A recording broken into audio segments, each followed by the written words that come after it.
스러운 교회로 세우사. 오늘 본문의 말씀은 교회에 대한 말씀입니다.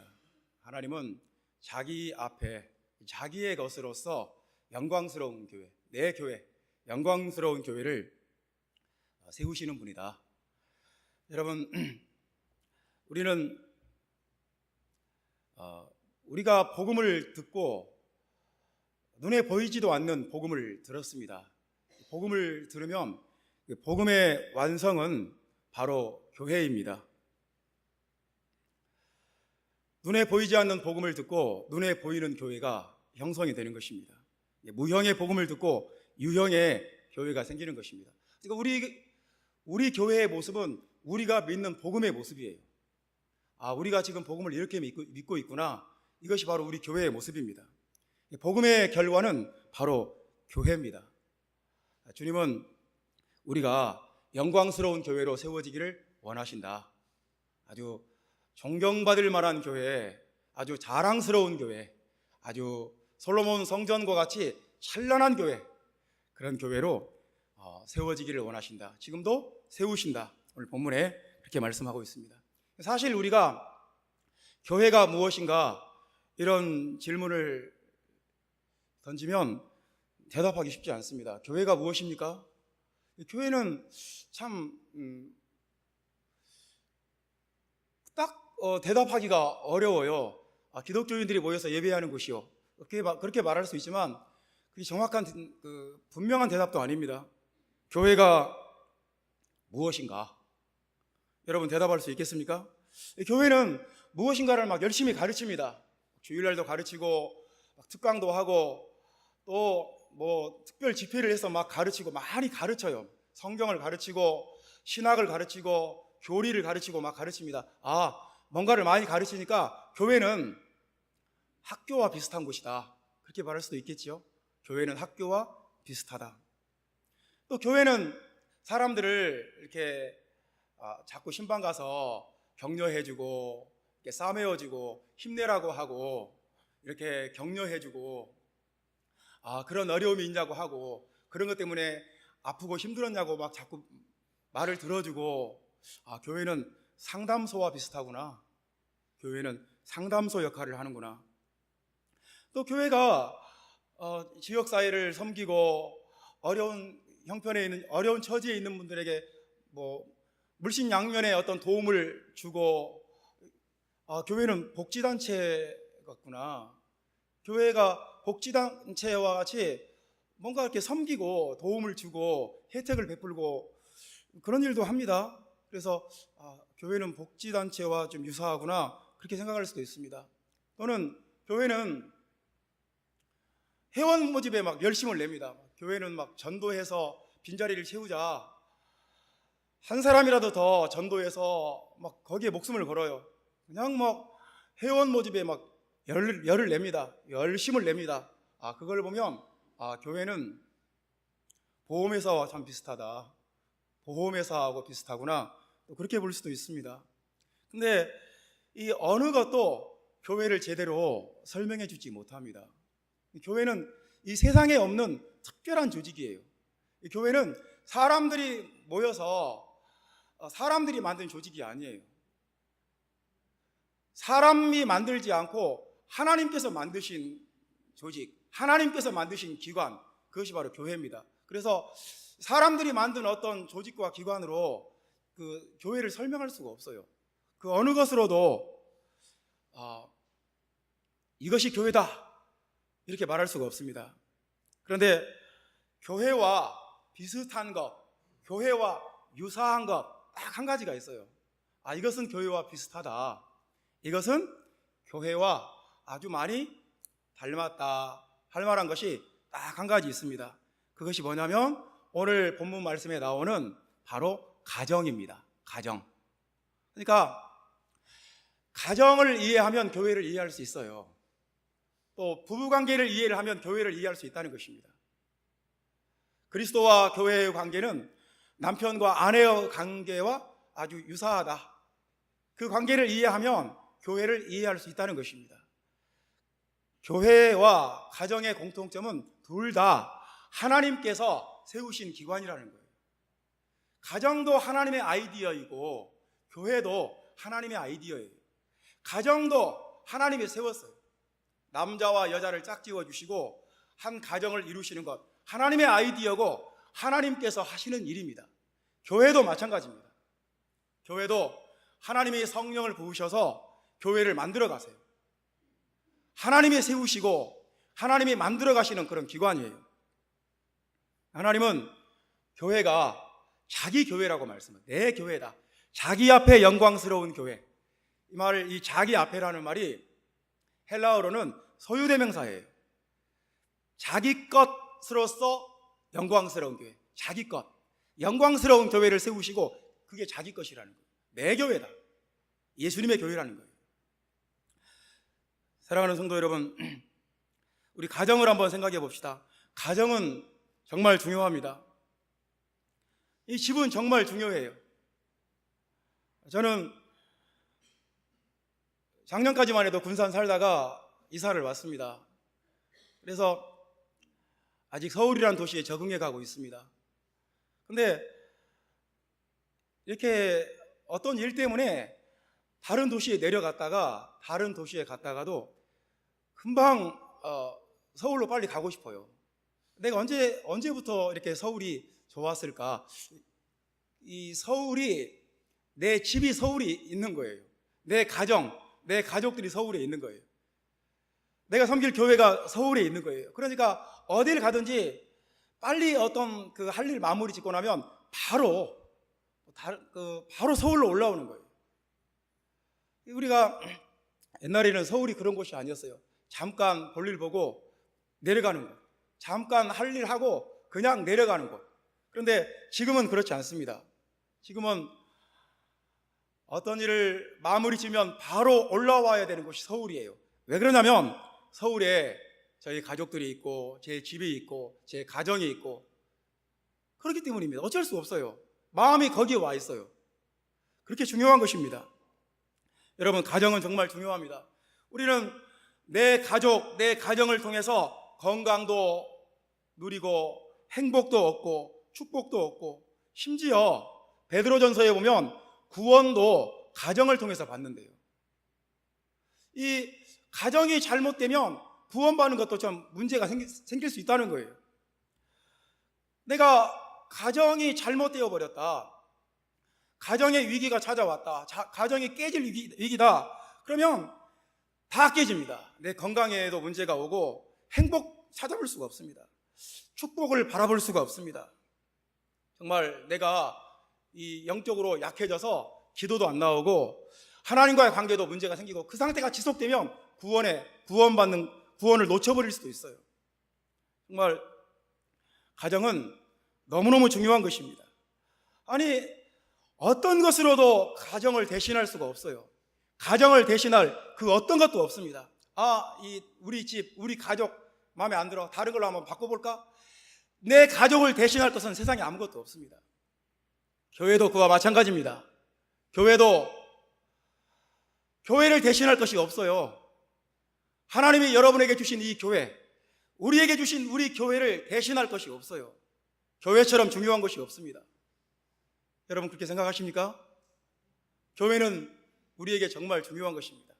교회를 통해서 내가 하늘에 속한 모든 신령한 복을 받고, 교회를 통해서 내가 하나님의 말씀을 듣고, 내가 교회를 통해서 하나님의 백성으로 인도함을 받게 되고, 만약 나에게 교회가 없다면 내가 혼자 어디 외딴 섬에서 혼자 성경 읽고 혼자 기도하고 혼자 믿음 지켜야 한다고 생각을 해봅시다. 속편하고 좋지. 그건 뭔가 잘못된 생각이에요.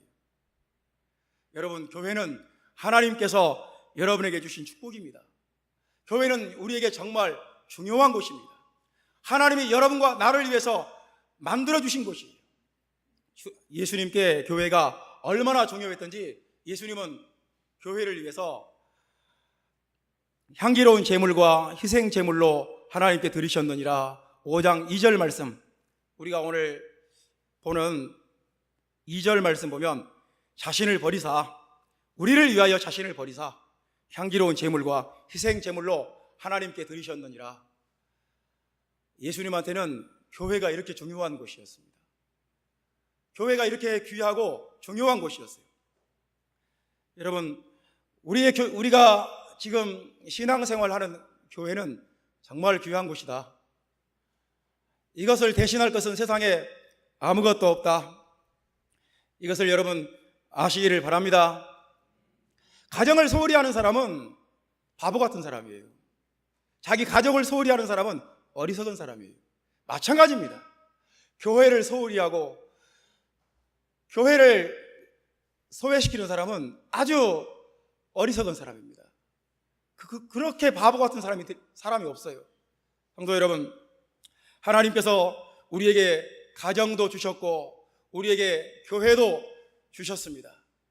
이 교회가 여러분의 삶에 참 귀한 것임을 아시기를 바랍니다. 하나님이 나에게 가정을 주셨다.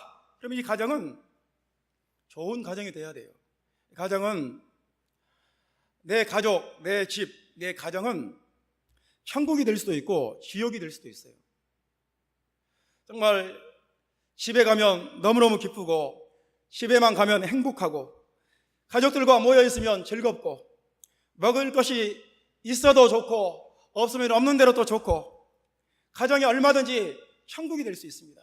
가정에서 마음에 모든 긴장되었던 것들, 마음에 괴로운 것들 다 풀어놓고 나누고 다시 힘을 얻을 수 있고 가정에서 하나님의 은혜가 공유되고 음식을 나눠 먹고 가정이 얼마든지 천국이 될 수 있습니다. 반면에 지옥이 될 수도 있습니다. 서로 미워하고 멸시하고 분노하고 냉소하고 거절하고 모욕하고 심지어 폭력이 난무할 수도 있습니다. 그냥 가정이 얼마든지 숨 막히는 곳, 살 수 없는 곳, 지옥과 같은 곳이 될 수도 있습니다. 여러분, 살인사건 통계가 있는데요, 여자가 살해당해서 죽는 그 살인사건, 여자는 길거리에 지나가다가 강도한테 죽는 경우가 별로 없습니다. 여자가 살인사건을 벌어졌다 그러면 80%가 자기 남편이나 자기 남자친구나 아는 사람한테 살인을 당한다는 것입니다. 얼마나 놀랍습니까? 모르는 사람, 길거리의 강도, 밤중에 도둑놈한테 죽는 게 아니에요. 대부분 80%가 살인사건이 벌어지면 자기 남편에게 죽는 거예요. 자기가 아는 남자에게 죽는 거예요. 얼마나 무섭습니까? 얼마든지 이 가정이 지옥이 되어버릴 수도 있습니다. 정말 좋으면 가정보다 좋은 곳이 없고 나쁘면 가정보다 더 나쁜 곳이 없습니다. 하나님께서 우리에게 가정을, 남자와 여자를 짝지어 주시고 가정을 이루어 주신 것은 그곳에서 천국을 이루라는 것입니다. 하나님께서는 우리가 천국을 만들기를 원하십니다. 하나님과 함께 여러분의 가정이 천국이 되시기를 바랍니다. 그렇다면 교회도 마찬가지입니다. 교회도 천국이 될 수도 있고 교회도 지옥이 될 수도 있어요. 교회가 와서 상처받는 곳이 될 수도 있고 교회가 와서 정말 왼수도 저런 왼수도 없어요. 나는 저 사람이 천국 가면 저 사람이 가 있는 천국은 나 안 갈래, 그런 마음이 들 때도 있습니다. 여러분, 교회가 얼마든지 지옥이 될 수가 있다니까요. 예수님은 교회를 영광스러운 교회, 자랑스러운 교회, 찬란한 교회, 아주 사람들에게 존경받는 교회, 칭찬받는 교회, 이런 교회로 세우시고 계신다고 말씀하십니다. 우리가 주님의 그 사역에 동참해야 됩니다. 주님이 이렇게 좋은 교회를 세우기를 원하시는구나. 우리가 그 주님의 뜻을 알고 거기에 동참해야 돼요. 주님은 우리 가정이 행복한 가정 되기를 원하시는구나. 어떻게 하면 주님의 뜻을 이룰 수 있을까? 내가 무엇을 내려놓아야 될까? 내가 어떻게 생각을 바꿔야 될까? 여러분, 우리 가정이 천국이 되고 여러분의 교회가 천국과 같은 곳이 되기를 주님의 이름으로 축원합니다. 이 세상에 좋은 가정을 대신할 것은 아무것도 없습니다. 가정처럼 귀한 것이 없어요. 여러분, 한번 생각해 봅시다. 어떤 사람이 대학 교수가 되었습니다. 아주 박사님이고 미국 가서 박사학위 받아갖고 아주 그냥 대한민국의 유명한 대학의 교수님이 되었습니다.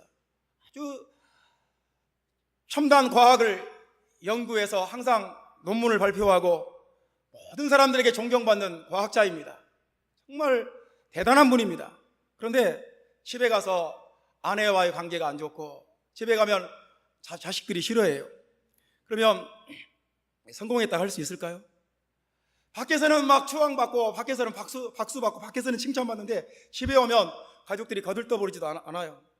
아유, 저 인간 또 왔네, 이런 식이에요. 그러면 이게 행복할 수 있을까요? 사람은 자기 가정에서 성공해야 진짜 성공한 거예요. 자기 가족들에게 사랑을 받아야 진짜 사랑받는 거예요. 자기 가족들에게 칭찬받아야 진짜 칭찬받는 거예요. 자기 가족들이 박수 쳐주는 것이 진짜 박수예요. 우리 엄마 최고다, 우리 엄마처럼 훌륭한 사람은 없다, 나는 세상에서 우리 엄마를 가장 존경한다, 이게 진짜입니다. 집에서 자녀들이나 자기 아내나 자기 가족들에게 무시받고 저렇게 이중적인 인간이 다 있나 이런 평가를 받으면서 밖에 나가서 아무리 환호와 박수갈채를 받으면 무슨 소용이 있습니까? 참 비참할 것 같아요. 사랑하는 성도 여러분, 가정에서 우리가 좋은 사람이 돼야 돼요. 가정에서 성공해야 돼요. 여러분 마찬가지입니다. 교회에서 성공하시기를 바랍니다. 교회에서 잘해야 돼요. 교회에서 훌륭한 성도가 되고, 교회에서 훌륭한 집사님 되고, 교회에서 훌륭한 목회자가 되고, 교회에서 인정받아야 돼요. 우리가 교회 생활을 같이 하면 다 드러나요.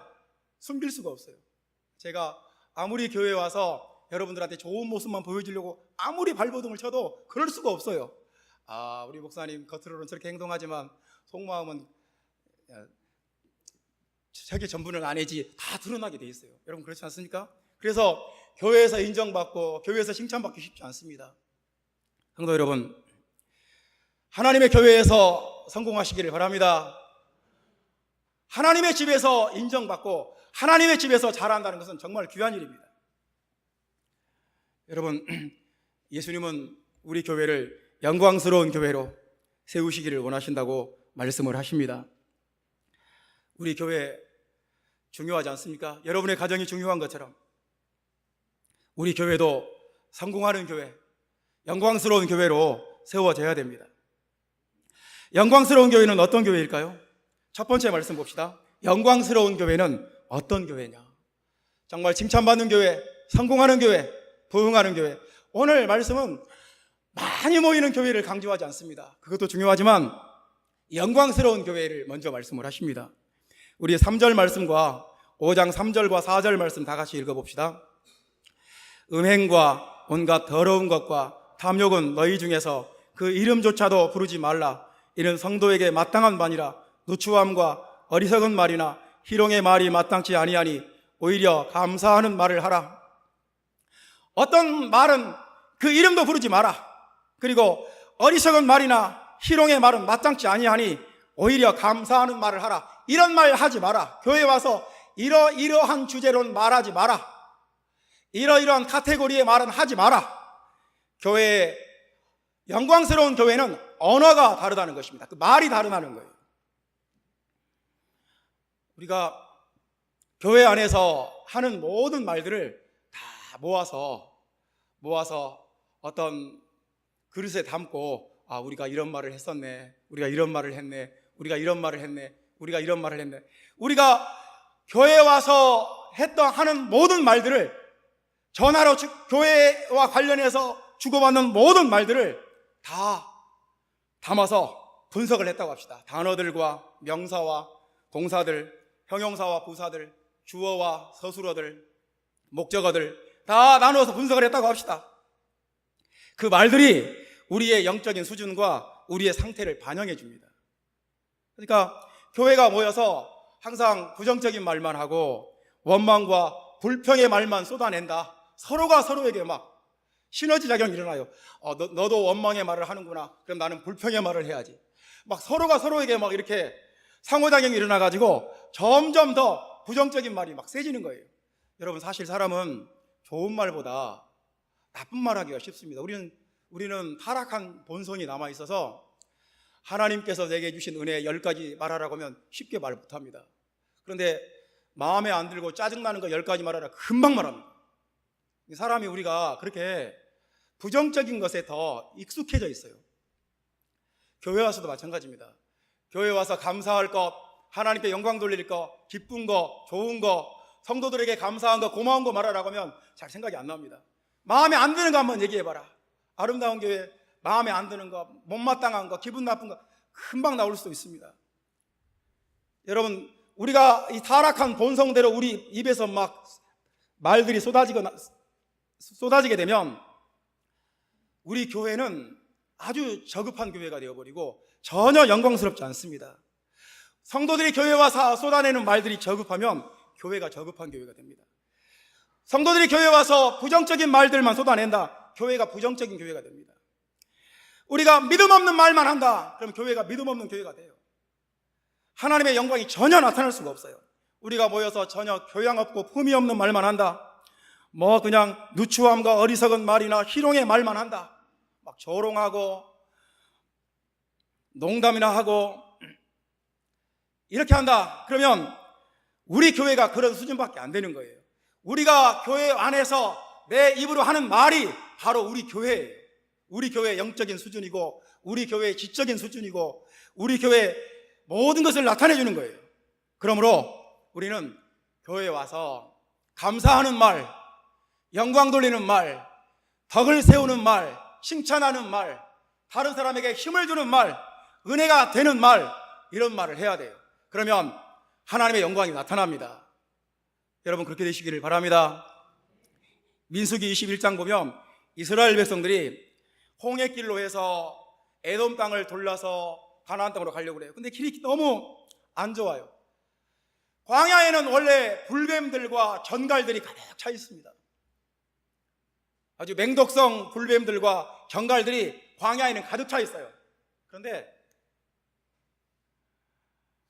이 하나님이 이스라엘 백성들이 가는 곳마다 항상 막아주셨어요.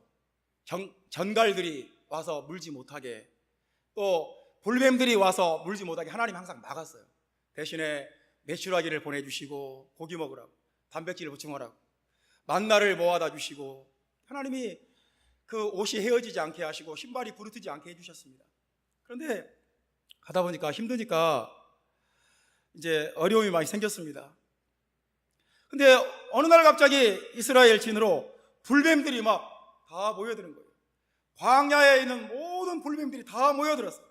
이스라엘 백성들을 다 막 물어대요. 그래서 막 뱀이 물어버리니까, 독사가 물어버리니까 온몸이 그냥 열이 나고 온몸이 통통 부어가지고 염증이 생기면서 막 숨을 못 쉬고 죽어갑니다. 왜 그랬을까요? 왜 갑자기 그 불뱀들이 한꺼번에 막 몰려들어 왔을까요? 딱 한 가지 이유밖에 없습니다. 단 한 가지 이유밖에 없어요. 이스라엘 백성들이 모세와 하나님을 원망했어요. 우리를 죽으라고 이 광야에 끌고 왔느냐, 차라리 그냥 애굽 땅에 내버려 두지 뭐하게 우리를 여기까지 끌고 왔느냐 하면서 모세와 하나님을 원망했습니다.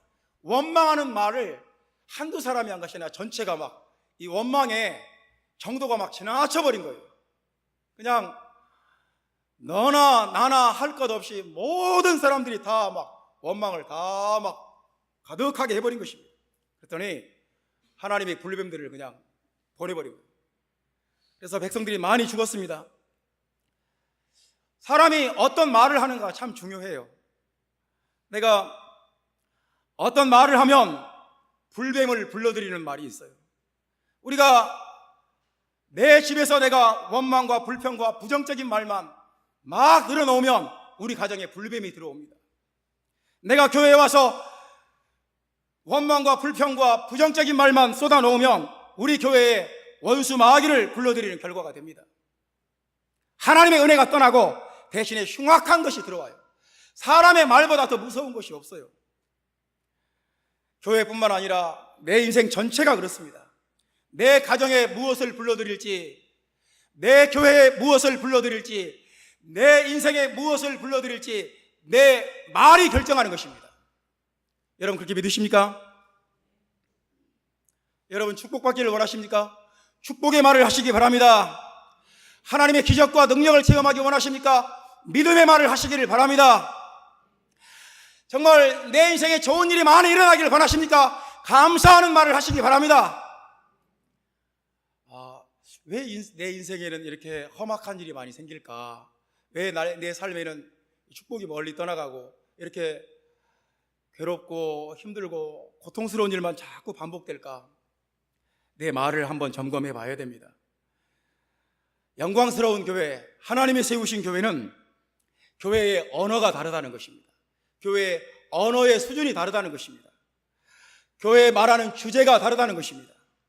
교회가 말하는 방식이 다르고 말하는 목적이 다르다는 것입니다. 아름다운 교회는 감사하는 말, 믿음 있는 말, 은혜 되는 말, 축복하는 말만 넘쳐나기를 주 예수님의 이름으로 축원합니다. 두 번째 말씀입니다. 영광스러운 교회는 어떤 교회냐? 성도들이 빛의 자녀들처럼 행한다는 말씀입니다. 빛의 자녀들처럼 행한다. 우리 8절 말씀 다 같이 보겠습니다. 8절 말씀. 너희가 전에는 어두움이더니 이제는 주 안에서 빛이라. 빛의 자녀들처럼 행하라. 아멘. 빛의 자녀들, 어둠의 자녀가 아니라 하나님의 자녀들처럼 행하라는 것입니다. 하나님의 자녀들처럼, 빛의 자녀들처럼 행하라. 우리는 이런 생각에 빠지기가 쉽습니다. 나는 이미 복음을 믿고 물과 성령으로 거듭났다. 그러므로 물과 성령으로 거듭났고 이미 구원받았다. 그러므로 내 행함이, 내 생활이 바뀌지 않아도 별 문제가 없다. 그렇게 생각합니다. 정말 중요한 것은 물과 성령으로 거듭난 것이다. 그러므로 내 생활은 별로 바뀌지 않아도, 내 행동이 그대로 이대로 변하지 않아도 괜찮다. 그렇게 생각합니다. 물과 성령으로 거듭나기만 하면 하나님의 자녀다, 하나님의 백성이다. 그런데 오늘 본문 말씀은 좀 다르게 말씀합니다. 우리가 하나님의 자녀가 되었다면 하나님의 자녀된 증거가 있다. 하나님의 자녀된 그 열매, 그 증거가 있다. 그 증거는 9절 말씀 보면 빛의 열매는 모든 착함과 의로움과 진실함에 있느니라. 이렇게 말씀합니다. 사랑하는 성도 여러분, 물과 성령으로 거듭난 뒤에도 얼마든지 악할 수 있고 이중적일 수도 있고 아주 악독한 사람이 될 수도 있습니다.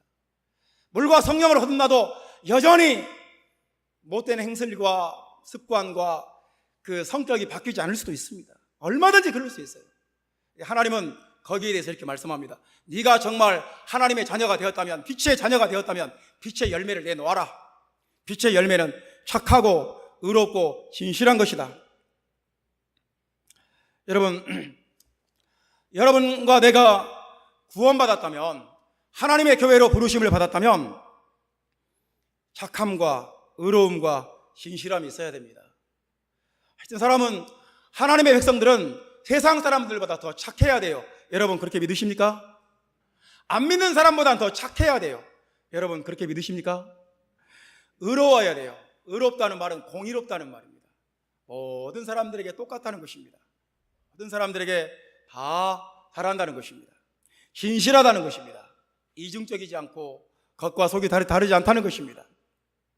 이것이 그 사람이 하나님의 자녀된 증거입니다.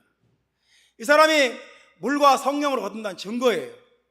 우리 하나님의 백성들, 하나님의 교회로 부르심 받은 사람들은 착하고 의롭고 진실함이 있어야 돼요. 그래야 안 믿는 사람들이 와, 저 사람 예수 믿고 아주 착해졌어. 저 사람 예수 믿고 아주 의로운 사람이 되었어. 저 사람 예수 믿고 아주 진실해졌어. 나도 예수 믿어볼까? 그렇게 됩니다. 근데 저 사람 교회 다녀도 여전히 똑같다. 아주 악랄하고 악독하다. 그러면 누가 예수를 믿겠습니까? 오히려 이 교회가 영광스러운 교회가 아니라 욕먹는 교회가 되어버리는 것입니다. 교회가 아주 수치스러운 교회가 되는 거예요. 부끄러운 교회가 되어버립니다. 여러분, 아름다운 교회는, 아름다운 교회, 정말 영광스러운 교회, 칭찬받는 교회, 사람들에게 존경받는 교회, 그런 교회로 세워지기를 바랍니다. 하나님께서 지금 우리 교회를 그렇게 세워가고 있어요. 우리는 그 하나님의 뜻을 깨닫고 주님과 함께 역사를 하면 되는 것입니다. 세 번째로, 영광스러운 교회는 어떤 교회냐? 16절 말씀 다 같이 보겠습니다. 우리 다 같이 한 목소리로, 큰 목소리로 이 말씀 읽어봅시다. 16절 말씀입니다. 세월을 아끼라, 때가 악하니라. 우리는 세월을 아끼라 그러면 참 말이 좀 어려워요. 돈을 아껴 써라 그러면 참 무슨 말인지 금방 이해가 되는데, 세월을 아껴라, 시간 관리를 잘하라는 말인가? 매일매일 이렇게 시간표 정해놓고 규칙적인 생활을 하라는 말씀인가? 참 이 말씀 이해하기가 쉽지 않습니다. 여러분, 세월을 아끼라는 말은 하나님께서 우리에게 주신 이 시간과 이 세월들, 이 기회들을 무의미하게 흘려보내지 말라는 말씀입니다. 무의미한 시간을 무의미하게 흘려보내지 마라. 아무 일도 일어나지 않는 교회, 1년이 가도 3년이 가도 5년이 가도 10년이 가도 똑같은 교회, 어떤 변화도 없는 교회, 부흥도 성장도 없는 교회, 세월이 무의미하게 그냥 흘러가버린 것입니다. 그냥 아무 일도 안 일어난 거예요. 눈물도 없고 회개도 없고 열심도 없고 헌신도 없는 교회, 이 세월이 물처럼, 내 손바닥에 있는 물처럼 흘러나가버린 것입니다. 그냥 습관적으로 모여서 형식적으로 예배하는 교회, 아무런 변화도 없는 교회, 이런 교회는 세월을 아끼지 않은 것입니다. 세월이 그냥 물처럼 흘러나가버린 거예요. 우리 주일학교가 1년이 지나가도 전혀 회복되지 않고 똑같다면 우리는 세월을 낭비한 것입니다. 우리 교회 청년부가 1년이 가도 3년이 가도 똑같고 열심도 없고 예배 참석하는 것으로 만족하고 있도 우리는 그러면 세월을 낭비해버린 것입니다. 아름다운 교회가 시간이 가도 세월이 흘러도 어떤 부흥도 없고 변화도 없고 성장도 없고 능력도 없고 이 모습 이대로 우리가 그냥 늙어가기만 한다면 우리는 세월을 흘려보낸 것입니다. 우리는 세월을 낭비해버린 것입니다. 우리는 세월을 허비한 거예요. 세월을 허비하는 교회는 영광스러운 교회가 아닙니다. 우리 아름다운 교회는 세월을 아끼는 교회가 되기를 주님의 이름으로 축원합니다. 우리 세월을 아낍시다. 우리 교회를 위해서 내가 뭘 할까? 내가 어떻게 신앙이 좀 더 달라질 수 있을까? 이렇게 올해가 가기 전에, 이번 주가 지나가기 전에, 이번 달이 지나가기 전에 내가 어떻게 더 예수를 잘 믿어볼 수 있을까?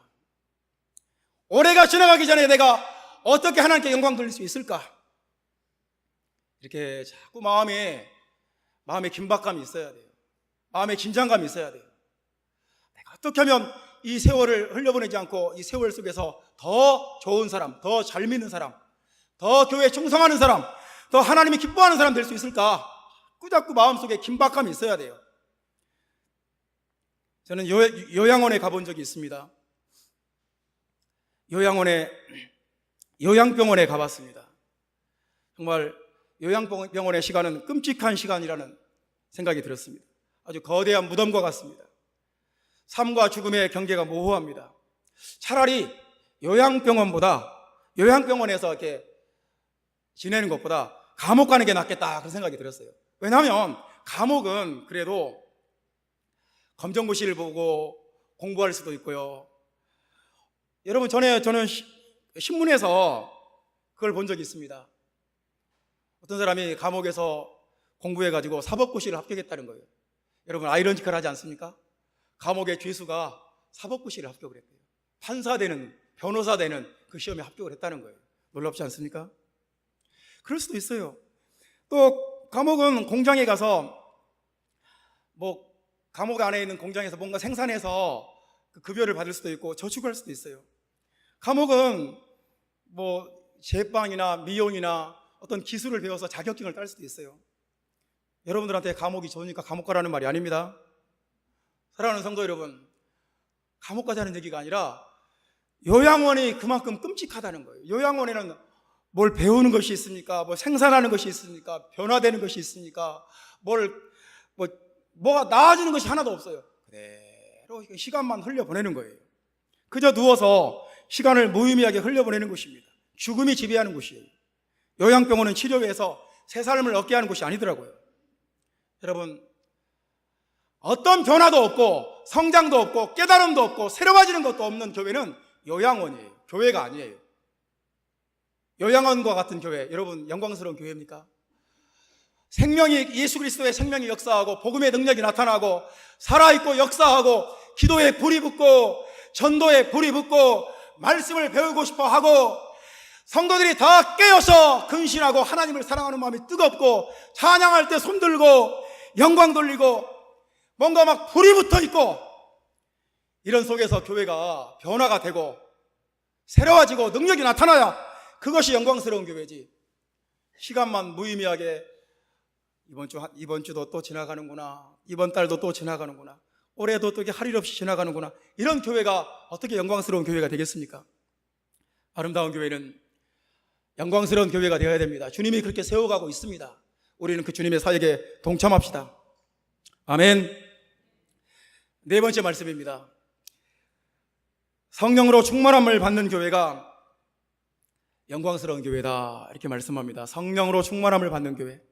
우리 18절 말씀 봅시다. 18절 말씀 다 같이 보겠습니다. 술 취하지 말라. 이는 방탕한 것이니 오직 성령으로 충만함을 받으라. 여러분, 술 취하지 말고 성령 충만을 받으라.